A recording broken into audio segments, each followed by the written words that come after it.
যেটা বাংলাদেশ বলবে, কে কেন মরেছে, কিভাবে মরেছে বাংলাদেশ বলবে। আমি তো হাদির ভাইয়ের ইন্টারভিউ শুনছিলাম, উনি বলেছেন যে ইউনূস মারিয়েছে আমার ভাইকে।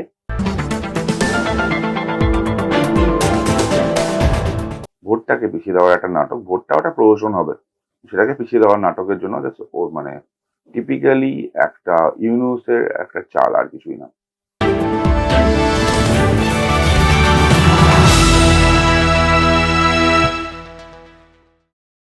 বাংলাদেশের অশান্তির প্রভাব পড়ছে ভারতের রাজনীতিতেও। হিন্দু হত্যার প্রতিবাদে উত্তপ্ত কলকাতার রাজপথ। গোয়েন্দা রিপোর্ট অনুযায়ী আইএসআই, চীন, পাকিস্তানের হাত রয়েছে বাংলাদেশের পরিস্থিতির পিছনে। এত কিছুর পর বাংলাদেশে নির্বাচন হবে তো? প্রশ্ন অনেক। উত্তর দিতে মুখোমুখি হয়েছিলেন বিজেপির লিগ্যাল সেলের সহ ইনচার্জ অ্যাডভোকেট তরুণ জ্যোতি তেওয়ারি। বিজেপি সীমান্তে মিছিল ও প্যারেড করছে, আর বাংলায় শুভেন্দু অধিকারী বাংলাদেশ দূতাবাস ভেঙে ফেলার দাবি জানাচ্ছেন। বাংলাদেশিরা সীমান্তের ওপার থেকে একই জিনিস করলে যুদ্ধ পরিস্থিতি তৈরি হবে। ওয়ার্ল্ড লাইক সিচুয়েশন কি নেই? First question. সেকেন্ড কোয়েশ্চেন হচ্ছে, বাংলাদেশের কথা যদি আপনি বলেন, বাংলাদেশের ম্যাপটা মনে করুন, মানে যার যে যত ক্ষমতা কম সে তত লাফায় বেশি। ভারতবর্ষের ম্যাপটা দেখুন আপনি, ইউনুস বিভিন্ন ওয়ার্ল্ডে গিয়ে বলে বেড়াচ্ছে সেভেন সিস্টার, তাদের সি শোর নেই, সেভেন সিস্টার আমাদের মধ্যে চলে আসলে সুবিধা হবে। তো সেখান থেকে আমি সিম্পল বাংলাদেশের ম্যাপটা মনে করুন, একটা দেশ, তার ম্যাপটা হচ্ছে ভারতবর্ষের মধ্যে, ভারতবর্ষের অঙ্গরাজ্য হিসাবে। যারা লাফাচ্ছে অনেক কিছু, তাদের বলে হয়তো সময় এসছে এখন চিকেন স্ন্যাকটাকে একটু বড় করার, হয়তো সময় এসছে রংপুর এবং চট্টগ্রামকে মুক্তি দেওয়ার। রংপুর এবং চট্টগ্রাম তো প্রধানত হিন্দু প্রধান এলাকা, সেগুলো ওই বাংলাদেশে থাকার মনে হয় যোগ্য না, তাদেরকে আলাদা দেশ করা বা তাদেরকে ভারতে অন্তর্ভুক্তি করার। আমার মনে হয় প্রসেসও সেরকমই চলছে। কারণ আর্মি অ্যাক্টিভিটি যেভাবে বর্ডার এলাকাগুলো বেড়েছে, আপনারা জানেন হাসিমারা এয়ারফোর্সের মানে বেসটা আছে, ভারতবর্ষ বেশ কিছু রাফাল ওখানে রেখেছে। ওই এলাকা থেকে যেগুলো স্ট্র্যাটেজিক্যালি আর্মি মুভমেন্ট প্রচুর হচ্ছে, প্রচুর arms and ammunition and missile Bharatvarsha already deploy করেছে। বাংলাদেশের সাথে ভারতবর্ষ যুদ্ধ পরিস্থিতি নেই, কারণ বহুদিন আগে একটা কথা বলেছিল বিএসএফ, যে নর্মালি যখন যুদ্ধ হয় বিএসএফ তাদের পোস্ট ছেড়ে দেয়, ওখানে ইন্ডিয়ান আর্মি কন্ট্রোল নেয়, বিএসএফ পিছিয়ে আছে। কিন্তু তারা ওটাও বলেছিল বাংলাদেশের সাথে যদি কোনো ওয়ার্ল্ড লাইক সিচুয়েশন যায়, আমরা ইন্ডিয়ান আর্মিকে বলবো না আসার জন্য, for Bangladesh BSF is enough.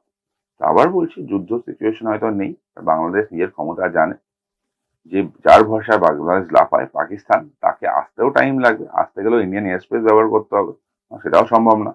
Indian মানে ওয়াটার ওয়াটার ওয়াটার এগুলো মানে ইন্ডিয়া কন্ট্রোলে যে এরিয়াগুলো আছে সেগুলো ব্যবহার করতে হবে, সেটাও সম্ভব না।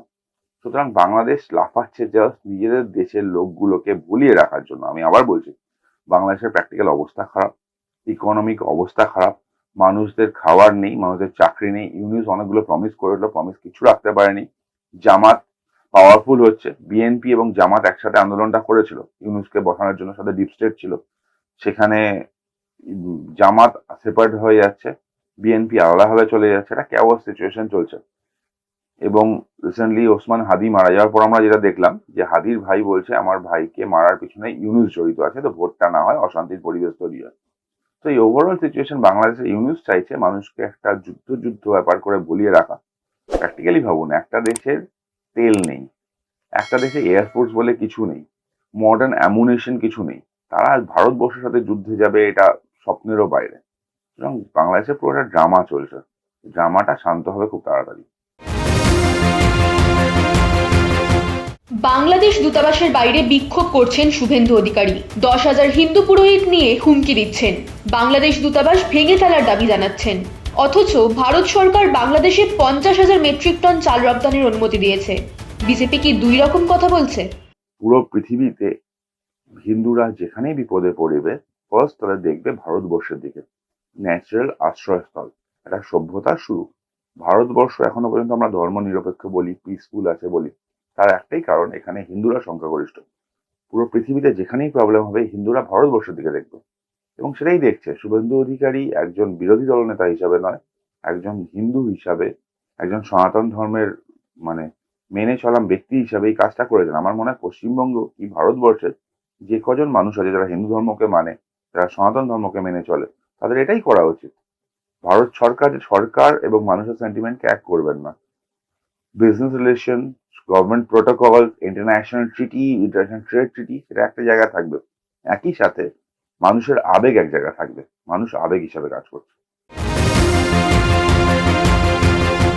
আদানি গ্রুপ বাংলাদেশকে 60%-এরও বেশি বিদ্যুৎ সরবরাহ করে, কিন্তু এপ্রিল থেকে নভেম্বর পর্যন্ত তাদের পাওনা বকেয়া রয়েছে। আদানির উচিত বাংলাদেশে বিদ্যুৎ সরবরাহ বন্ধ করে দেওয়া।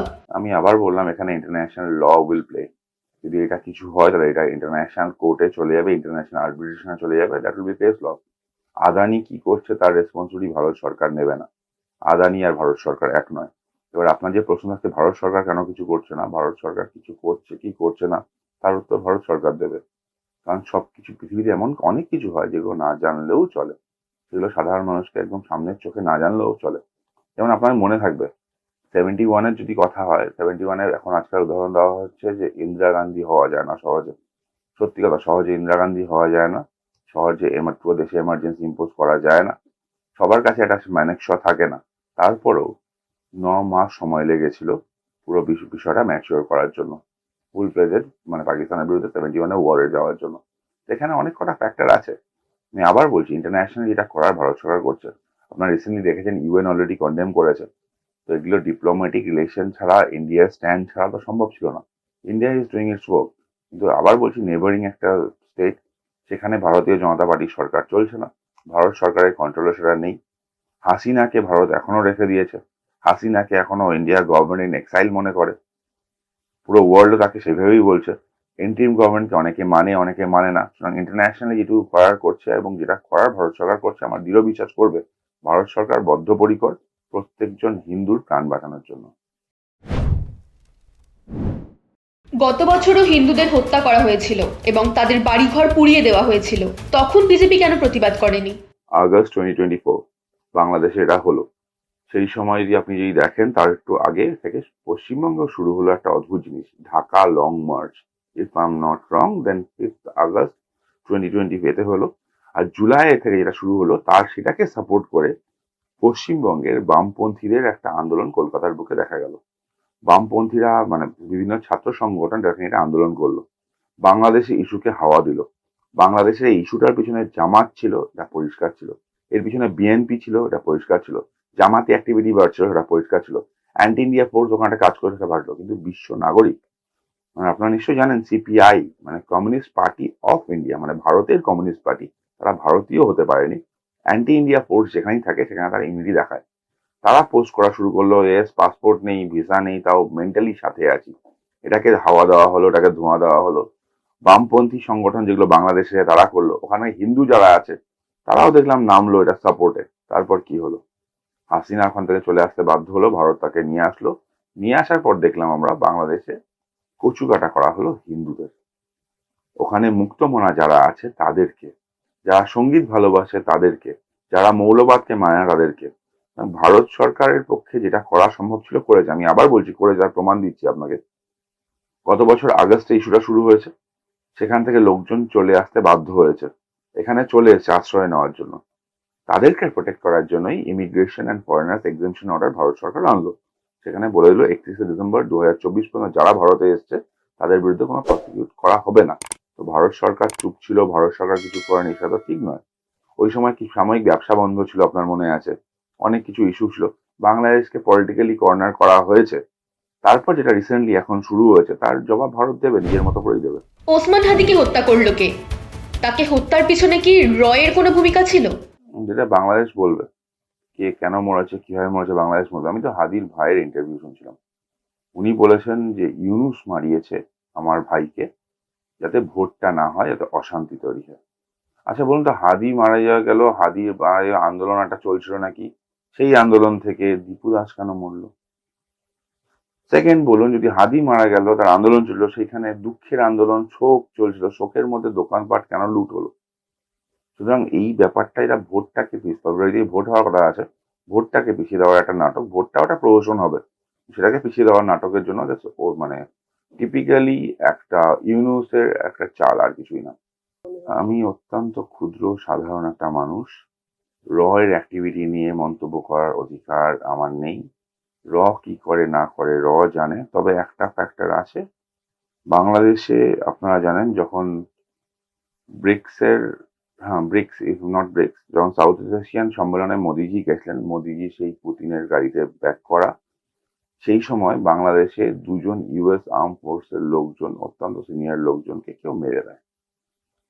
ইন্টারন্যাশনাল মিডিয়া একটা কথা চলছিল যে মোদিজির অ্যাসোসিয়েশনের একটা প্ল্যান চলছিল, মোদিজিকে হত্যাকাণ্ডের একটা প্ল্যান চলছিল, আর পুতিন খবরটা পান, পুতিন রক্ষা করেন।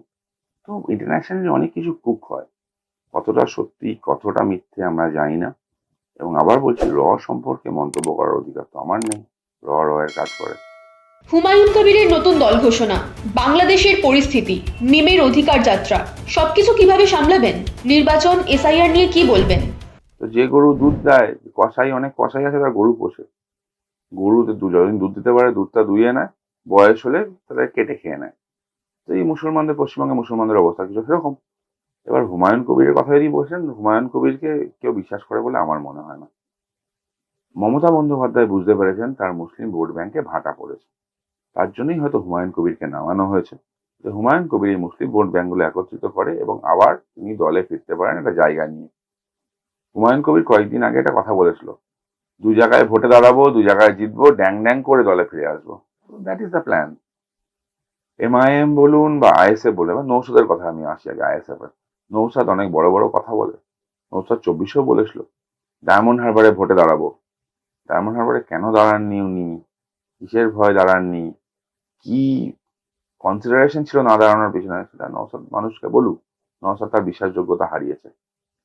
এমআইএম অ্যাক্টিভ, এমআইএম বিভিন্ন জায়গায় করছে, কিন্তু এমআইএম কে কতটা আমরা বিশ্বাস করবো আমি জানি না। একটা পোলারাইজেশন হয়েছে, কিন্তু ভারতীয় জনতা পার্টি পোলারাইজেশনের কথা বলছে না। ভারতীয় জনতা পার্টির মোটো সবকা সাথ, সবকা বিকাশ, সবকা বিশ্বাস। তো আমরা সবাইকে নিয়ে কাজ করতে চাই।